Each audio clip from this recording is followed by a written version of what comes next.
से 4:30 के बीच में आप पानी पी सकते हैं सुबह, 3 से 4:30।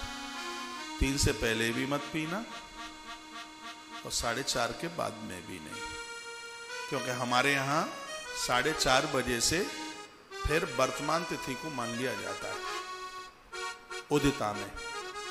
3 से 4:30 में जितना आप पी सकें, पूरे दिन मत पीजिए, आपकी निर्जला मानी जाएगी। सुन लें, एक बात सुन लें, इसमें मैं 3-4 बातें आपको निवेदन कर रहा हूं। निर्जला का महत्व है, भीम ने कहा था भगवान, माँ कहती है व्रत करो व्रत करो व्रत करो और मुझसे नहीं रहा जाता, मुझे बहुत भूख लगती है। भीम ने भगवान को कहा।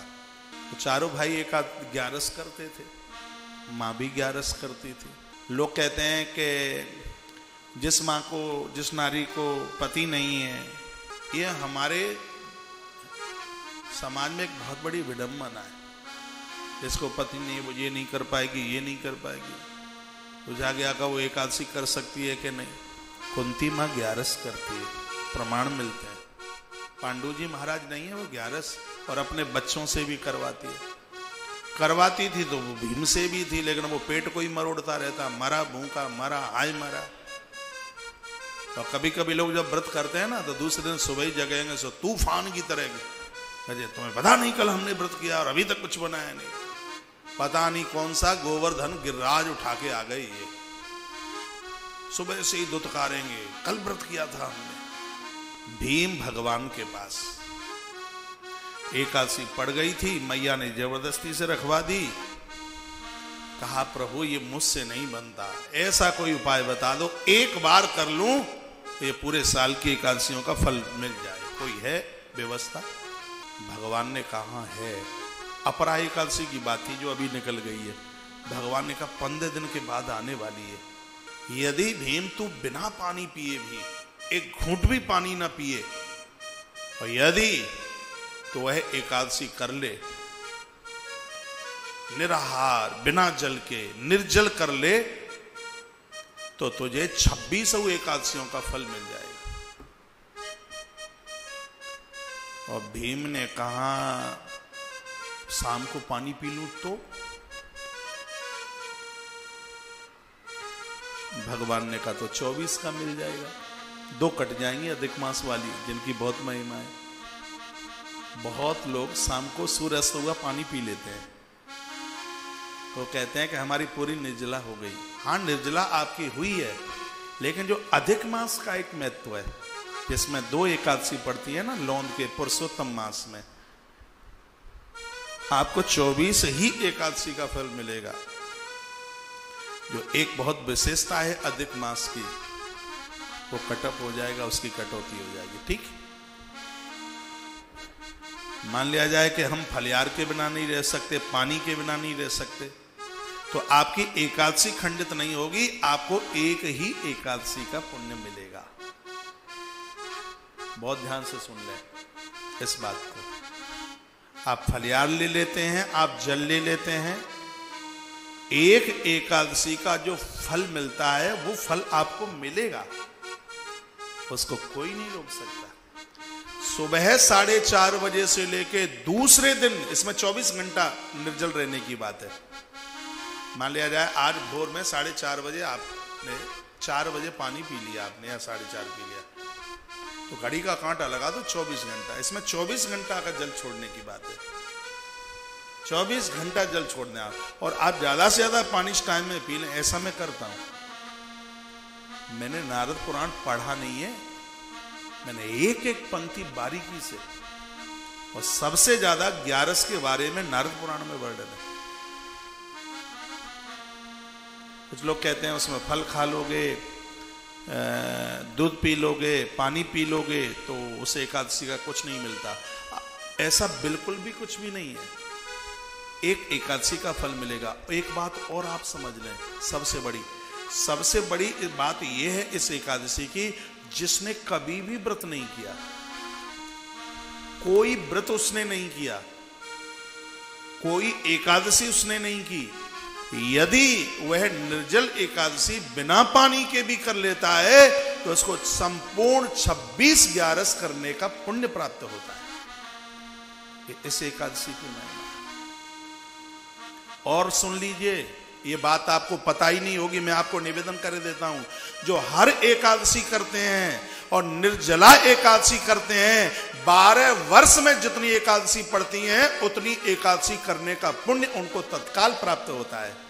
जो हर एकादशी करते हैं, हर एकादशी करते हैं और फिर करते हैं वो निर्जला एकादशी बिना पानी के, 12 वर्ष के बीच में जितनी 11 पड़ी है उतना पुण्य मिलता है।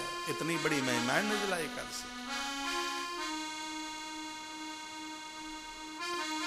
ये ग्रंथों में भरा पड़ा है। परम वैष्णवों की तो पहचान है। मैं तो कहता हूं बहुत नंबरी जो पेटू राम है। अन्न के बिना, कलयुग में तो प्राण अन्न में है ना। बताया जाता है कि सतयुग में प्राण है हड्डियों में,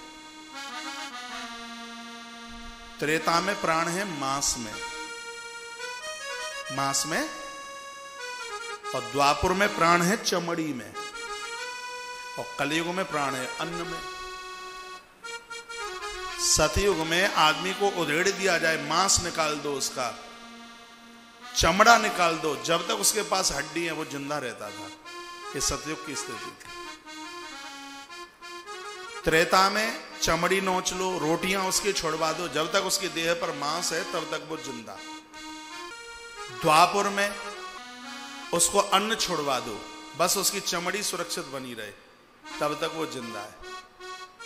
और इस कलयुग में उसकी रोटी छोड़वा दो, मर जाएगा, उसके प्राण अन्न में बसते हैं। तो व्रत करने की एक भी बात और भी है, जैसा कि मैंने ग्रंथों में पढ़ा है। एक वर्ष में आप जितने भी व्रत करते हैं, आपके भाग का जो अन्न है, गरीब दीन दुखियारे उन लोगों के काम में वह आ जाए, उसकी और ज्यादा बहुत बड़ी महिमा है। यदि आप कर सकते हैं तो कल 11 का जितने भी जन मुझे सुन पा रहे हैं, भले ही आप कोई व्रत नहीं करते, कल का व्रत जरूर कीजिए। यदि तुम्हें कोई दिक्कत हो गई, परेशानी हो गए, तो आप उसमें एक तुलसी पत्र डालकर आप पानी पी लेना, जल पी लेना, तो आपको एक एकादशी करने का तो पुण्य मिलेगा ही। चलो 24 का ना मिले, 26 का ना मिले, तो एक एकादशी का तो मिलेगा ही। सूर्य उदय से पहले जल पिया, सूर्य अस्त के बाद पी लिया, तो 24 एकादशी का है। और 24 घंटे के बाद यदि आपने पानी पिया है तो आपको अधिक मास में जो सत्कर्म किया जाता है, अधिक मास की जो एकादशी है, इसमें उसकी भी महिमा समाहित है इसमें। और पहले से आप एकादशी का व्रत करते हैं तो इसकी महिमा 12 वर्ष एकादशी का व्रत करने पर जो फल है, व्रतों का सम्राट कहा है एकादशी को। हर घर में एकादशी का 11 का व्रत होना चाहिए। तुलसी का वृक्ष, गौ माता को रोटी, एकादशी का व्रत, गंगा जल जिसके घर में है, आहा आनंद है। ये परम वैष्णवों की पहचान है, ये होना चाहिए। जब तक शरीर काम कर रहा है आप कीजिए।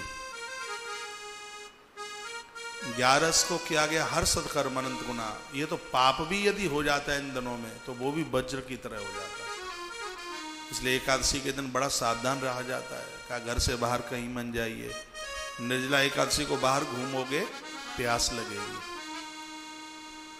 इसमें 2-3 दिन पहले से नमक छोड़ा जाता है, क्योंकि नमक जितना आप खाएंगे उतनी ही प्यास ज्यादा लगेगी। आप आज से ही नमक छोड़ दीजिए, नहीं लगेगी प्यास। राम रस का 2-3 दिन पहले से आप परहेज कर लें, 24 घंटा पहले से कर लें, प्यास नहीं लगेगी। आप रिफाइंड मत खाइए पहले से, प्यास नहीं लगेगी। डालडा, रिफाइंड, ये चीजें पानी मांगती हैं।